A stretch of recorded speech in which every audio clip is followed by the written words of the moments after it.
Shalom, Bapak Ibu Saudara. Kita meneruskan studi kristalisasi. Masih kitab Ibrani. Ini yang terakhir. Kita akan bahas dua pasal yang terakhir ini. Pasal 12-13 yang merupakan suatu, ya katakanlah hal-hal praktis, nasihat-nasihat praktis, ya, yang Paulus sampaikan untuk jemaat di Jemaat Ibrani ini ya. Jadi kita tahu bahwa pasal 1 sampai pasal 10 Paulus sudah dorong ya dengan kata-kata nasihat bagaimana supaya jemaat ini maju sebagaimana Kristus imam besar telah masuk ke dalam ruang Maha Kudus ya. Dan ini jemaat kita sebagai apa ya yang dipimpin, kita masuk juga ke dalam ruang Maha Kudus dan menikmati kehadiran Tuhan dan penyatuan dengan Bapa. Dan itu memang dibutuhkan iman ya. Pasal 11 kita sudah bahas iman, tapi juga harus ada kesabaran, ada ketekunan.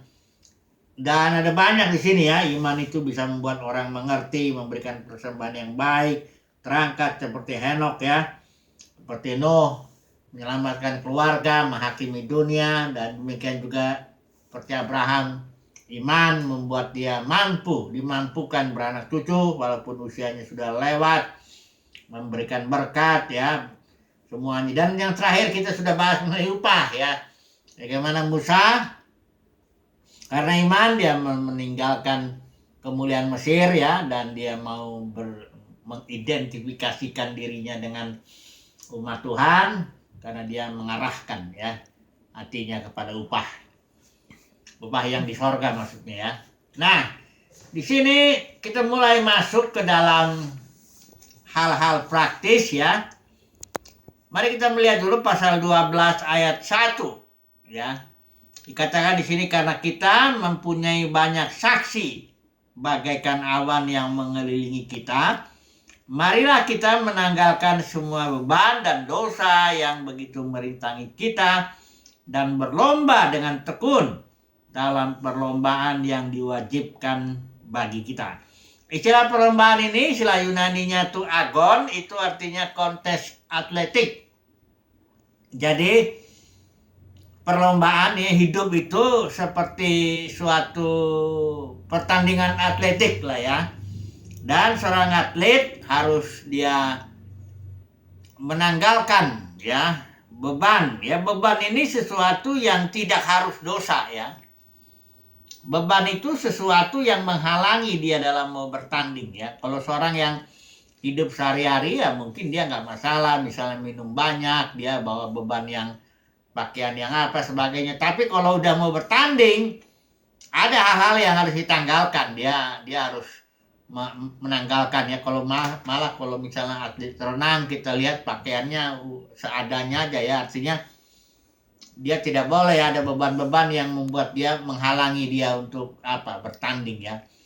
Nah, dalam hidup ini Bapak Saudara ada yang bukan dosa tapi memang beban dia. Misalnya pergaulan-pergaulan yang nggak salah bergaul gitu dengan beberapa orang tertentu, tapi justru dengan bergaul seperti itu kita membuang waktu barangkali ya. Seperti gini, waktu Paulus ya, Felix itu sering dia manggil Paulus, ya ngobrol-ngobrol ya, berharap tidak menerima uang dari Paulus. Hampir 2 tahun itu, dan Felix nggak bertobat. Jadi seperti ini taktik setan yang membuang waktu Paulus lah ya, melemahkan lah ya.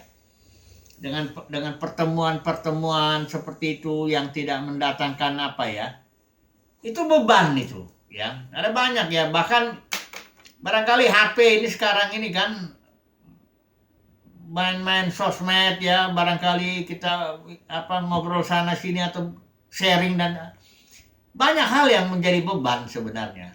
Nggak salah sebenarnya, tapi itu beban ya. Ya lain kalau dosa ya itu emang harus ditanggalkan ya, tapi beban juga harus ya. Kalau perlu memang kita ya nggak usah dulu bergaul dengan ini dengan komunitas ini nih, karena itu menjadi beban ya. Atau kita mengurangi ya, HP kita matikan aja dulu. Karena itu menjadi beban, nanti dia sebentar 1 jam lihat lagi HP, 1 jam lagi lihat lagi. Nah, itu jadi mengganggu ya. Nah, ini adalah beban ini ya. Karena hidup ini perlombaan atletik, pertandingan ya. Jadi ya harus tahu lah ya, kalau dalam pertandingan itu bukan kehidupan sehari-hari yang santai, yang enggak. Ini suatu di sini katakan agon itu kontes atletik ya. Nah, itu makanya kita harus tanggalkan beban lah ya, walaupun itu bukan dosa. Nah, kita melihat yang selanjutnya di sini bahwa Yesus dikatakan di sini memimpin kita dalam iman dan membawa iman kita itu kepada kesempurnaan. Karena Yesus itu dikatakan pencipta iman dan pembawa perfecter ya, penyempurna daripada iman kita. Jadi iman itu seperti kita tahu dalam surat Roma ya, dari iman kepada iman, itu artinya iman yang ada harus diekspresikan di dalam perbuatan. Karena kalau menurut surat Yakobus, iman tanpa perbuatan itu mati. Jadi iman yang ada harus diekspresikan dalam perbuatan ketaatan. Nanti pada gilirannya perbuatan ketaatan itu yang lahir dari iman akan menyempurnakan iman yang ada ini. Jadi dia berputar ya. Iman melahirkan perbuatan, dan perbuatan yang lahir dari iman ini pada gilirannya menyempurnakan lagi iman yang ada. Nanti iman yang ada melahirkan perbuatan, nanti perbuatan yang ada ini menyempurnakan lagi iman, terus dia berputar ya, dari iman kepada iman. Jadi dia progresif ya, berkemajuan ya. Nah, ada satu hal yang harus kita perhatikan dalam perlombaan ini. Perlombaan kehidupan ini kita harus diajar di sini, katakan fokus kepada Yesus ya. Ingatlah selalu akan Dia yang tekun menanggung bantahan yang sehebat itu terhadap dirinya dari pihak orang-orang berdosa, supaya jangan kamu menjadi lemah dan putus asa. Perlombaan ini atau pertarungan kehidupan ini memang sebenarnya sih melawan dosa ya, karena dikatakan di sini dalam pergumulan kamu melawan dosa. Ya, dosa yang ya kedagingan kita ini nggak segampang pertarungan lah ya.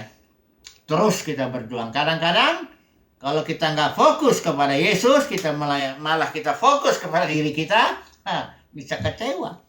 Bisa lemah, kita bisa putus asa, ya, bisa bosan, ini kenapa ini? Kita bisa kecewa kepada diri kita, bahkan kecewa sama orang lain, kecewa bahkan sama Tuhan. Tapi kita diajar fokus kepada Yesus ya. Kita lihatlah Yesus itu, bagaimana dia dengan tekun terus maju memikul salib, menerima bantahan yang begitu hebat. Dan akhirnya dia duduk sebelah kanan Bapa setelah penderitaannya selesai ya. Jadi kita mulai memandanglah ya kepada Yesus ya. Kalau kita melihat Yesus itu seorang yang tidak menikah ya. Kita tahu ya, Yesus itu seorang laki-laki yang normal ya. Kalau Bapa di sorga berkehendak dia untuk menikah dan mempunyai anak ya bisa. Karena dia laki-laki yang normal. Tapi dia demi suatu ya, karena kehendak Bapa ya, untuk dia mengalami seperti itu. Tidak menikah, tidak ada temannya untuk dia bisa berbagi perasaannya ya. Dalam kehidupannya yang mengalami banyak kelihatan, pokoknya kalau udah penderitaan tuh Yesus itu udah nomor 1 lah di dunia ini ya. Orang yang paling menderita itu ya. Nah, kalau kita ingat itu, baru kalau kita melihat penderitaan kita, Paulus bilang ini sebenarnya penderitaan ringan lah ya. Jadi kita nggak boleh putus asa, pandang aja Yesus yang sudah begitu hebat dia dibantah ya, ditentang oleh orang berdosa. Nah ini ya, fokus pada Yesus. Nah, saya mau bagikan 3 hal yang praktis di sini. Yang pertama mengenai disiplin Tuhan, yang kedua mengenai ibadah ya, di sini disinggung soalnya pasal 12, 28, 29 itu.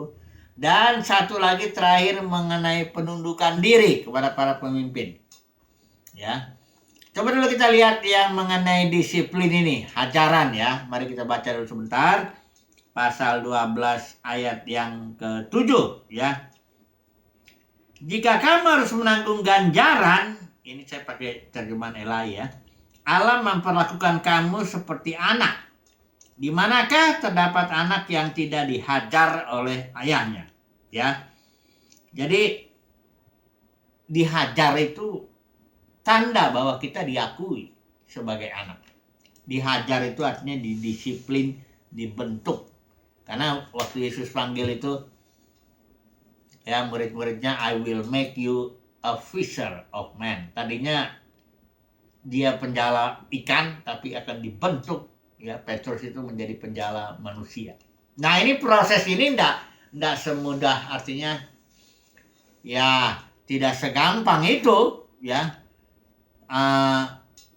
Pembentukan itu bisa disimpulkan itu melukai lah, ya apa ya, kalau contohnya lah Yakub lah misalnya. Yakub itu seorang yang diproses, dibentuk supaya menjadi Israel, ya. Nah kita tahu Yakub ini ya, dia lari dari rumah orang tuanya, tinggallah di rumah pamannya itu ya, Laban itu ya, 20 tahun. Itu dia dibentuk habis itu. Yakub itu seorang yang tenang, yang sering di kemah, suka masak, ya kayak agak kebanci-bancian begitu. Di sini di dalam selama 20 tahun dia harus kerja keras ya. Dia mau mencintai Rahel, dia tahu ditipu. 7 tahun dia kerja, dapat Lea, harus kerja lagi 7 tahun ya. Mendapatkan Rahel 14 tahun. Setelah itu 6 tahun dia bekerja untuk mendapat kambing domba. Dia bilang di sana saya termakan panas matahari, mataku jauh dari tertidur. Udah gitu Laban tipu-tipu dia terus ya, ganti upahnya terus. Itu bentukannya luar biasa. Udah gitu si Rahel ini istri yang paling dicintainya itu yang mati duluan.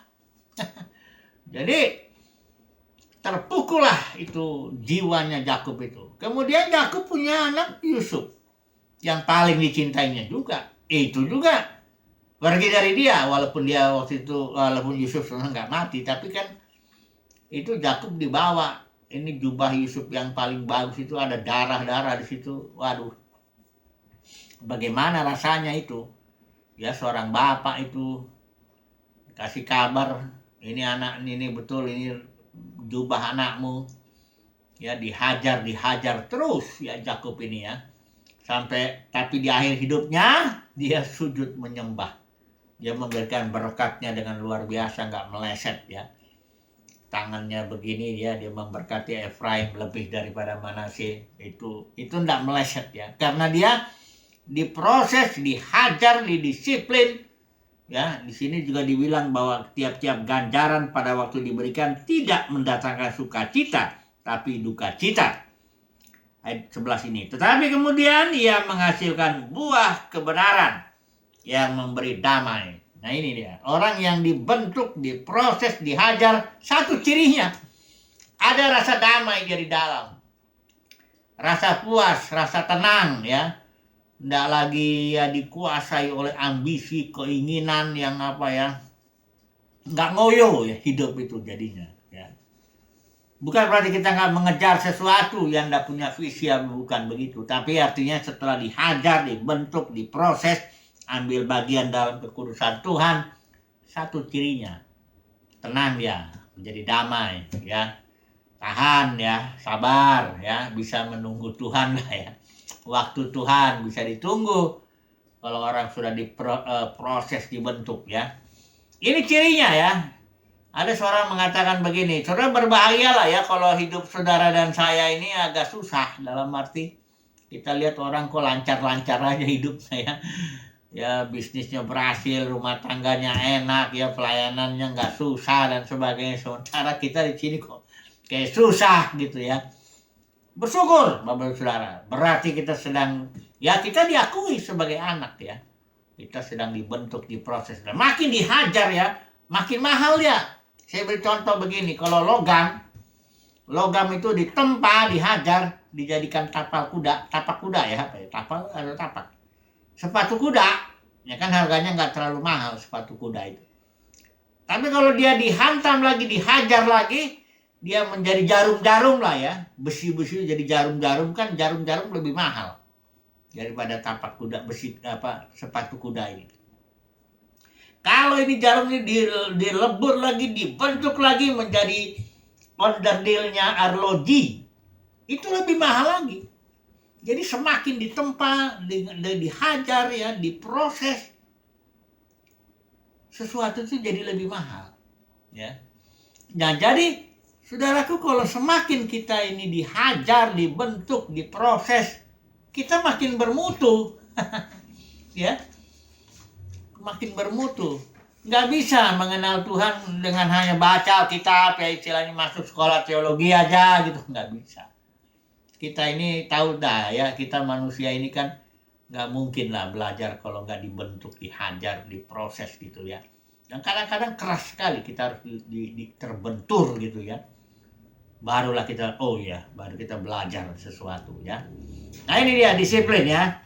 Jadi bersyukurlah saudaraku kalau kita dibentuk, diproses, itu berarti kita diakui sebagai anak. Makin kita dihajar, makin kita keras dibentuk Tuhan, makin ada maksud Tuhan itu yang sangat spesial buat hidup kita ya. Oke, yang kedua kita lihat masuk kepada poin yang ibadah ini. Pasal 12 ayat 28 sampai 29 ya. Di sini dikatakan, ini sebenarnya di pasal 18 dulu ini ada, kita nggak usah baca ini. Dikatakan bahwa kita ini datang beribadah bukan ke Gunung Sinai ya. Di Gunung Sinai itu ada kegelapan, angin badai, ada bunyi sangkakala, bunyi suara yang buat mereka mendengarnya ketakutan. Musa juga itu ada, karena Tuhan turun ya dalam Gunung Sinai itu, Tuhan turun. Binatang pun kalau menyentuh gunung harus dilempari dengan batu. Musa pun bilang, aku sangat ketakutan, sangat gemetar ya. Kita nggak datang kepada kondisi yang sedemikian itu. Tapi ya kita bilang, kita datang kepada Bukit Sion, kepada ke kota Elohim, Yerusalem sorgawi, ya, beribu-ribu malaikat, kumpulan ya, jemaat anak-anak sulung. Artinya kita datang ke dalam suatu dimensi sorgawi di mana kehadiran Tuhan itu di situ ada ya. Jadi ibadah itu makanya kita harus bersungguh-sungguh kita ibadah, karena kita datang kepada suatu kondisi yang dimensi sorgawi ya. Kita bukan datang ke Bukit Sinai. Kalau kita ngebayangin ya, ada Bukit Sinai, Tuhan turun, ada sangkakala, ada suara-suara yang api. Wah, itu ngeri lah ya. Dan bisa mati kalau kita salah sedikit di situ. Ya. Tapi ini kita datang ke dalam hadirat Bapa di sorga, dimensi sorgawi, ya.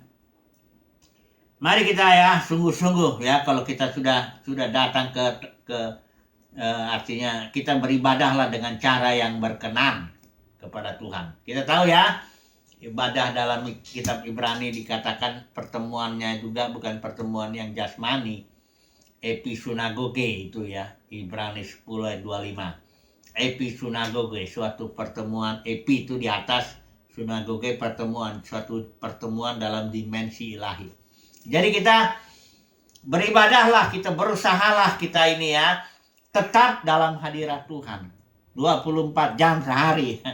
Kita berusahalah ya, bangun pagi, doa, baca Alkitab, menikmati Tuhan, beraktivitas, kerjakan tugas-tugas kita, tetap jaga kondisi kita tetap di dalam dimensi surgawi. Itu ibadah ya. Ibadah itu artinya menjalani kehidupan sehari-hari dalam dimensi surgawi, dalam hadirat Tuhan. Itu ibadah ya. Kemudian yang terakhir lah ini ya, penundukan diri. Ini perlu juga kita singgung dulu, kita baca dulu ya, pasal 13 ayat 7. Saya bacakan ini. Ingatlah akan pemimpin-pemimpin kamu yang telah menyampaikan firman Allah kepadamu. Ini perhatikan ya, perhatikanlah akhir hidup mereka dan contohlah iman mereka. Ya, ini satu dulu poin. Saya mau baca lagi yang satu lagi, pasal 13 ayat 17. Taatilah pemimpin-pemimpinmu dan tunduklah kepada mereka, Sebab mereka berjaga-jaga atas jiwamu sebagai orang-orang yang harus bertanggung jawab atasnya. Dengan jalan itu mereka akan melakukannya dengan gembira, bahkan bukan dengan keluh kesah. Sebab hal itu tidak akan membawa keuntungan bagimu. Ingat ya Bapak Saudara, bahwa dalam penundukan diri ini konteksnya bukan organisasi. Nggak dikenal di sini organisasi, ya. Gereja mula-mula adalah organisme. Kalau organisasi saudara tahu bahwa otoritas itu atau garis komando itu ditentukan oleh posisinya seseorang. Kalau dia posisinya di atas, ada garis komando ke bawah, yang di bawah ini harus tunduk ke atas, ya. Bagaimanapun kondisi rohaninya dia nggak peduli, ya. Apapun yang dia perintahkan yang nggak peduli. Kalau dalam organisasi ya sudah ada, ya, aturan-aturan mainnya, ya. Pengennya nggak bisa dilanggar lah, ya, garis-garis komando itu.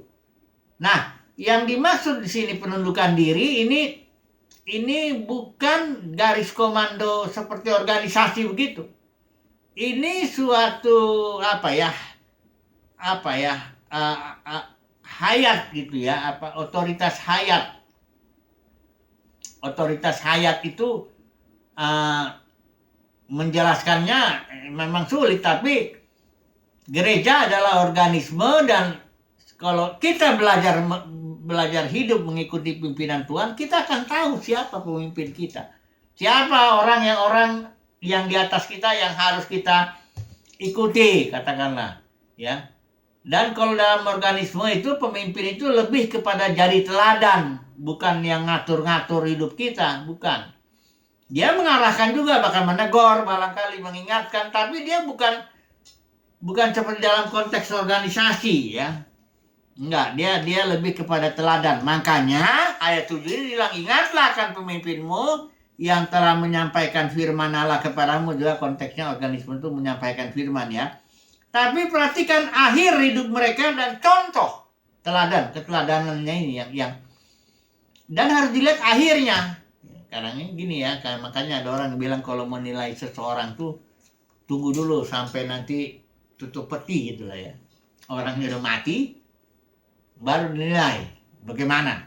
Kalau selama hidup ya bisa juga kita melihat apa imannya, ya bisa juga. Ya, tapi tunggu dulu lah, ya, kita lihat akhir hidupnya. Karena begini, ada banyak orang, terutama dalam dunia kekristenan lah, ya. Katakanlah hamba-hamba Tuhan yang besar gitu, ya. Di ujung-ujung kehidupannya itu kasus gitu. Entah kasus keuangan, ya. Entah kasus perkara dalam rumah tangga atau apa yang lain, ya. Sehingga ya ini bukan berarti kalau dia begitu kita jangan contoh. Enggak, contoh itu bisa contoh yang baik, yang berhasil, bisa contoh yang gagal, kan bisa menjadi contoh juga itu kan. Kita bisa belajar dari orang yang berhasil maupun yang gagal. Ya, tapi artinya kita harus mengakhiri, lihat dulu akhirnya itu. Perhatikanlah dikatakan di sini akhir hidup mereka, ya. Baru contoh, baru kita belajar. Ini ada di dalam dunia kekristenan, seringkali orang fanatik gitu ya kepada dengan seseorang gitu. Jadi apapun yang dia katakan atau apapun yang ini pokoknya benar aja deh. Karena dia udah kultus individu sampai istilahnya. Ya, mengagungkan ya. Nah, dia pokoknya kalau dia ngomong udah benar lah ya. Kalaupun nanti di akhir hidupnya jelas-jelas dia bikin kasus, tetap aja ini ya kita harus mengampunilah, tetap serahkan pada Tuhan. Nah, ini namanya nggak belajar ini. Bukan begitu caranya menghormati pemimpin.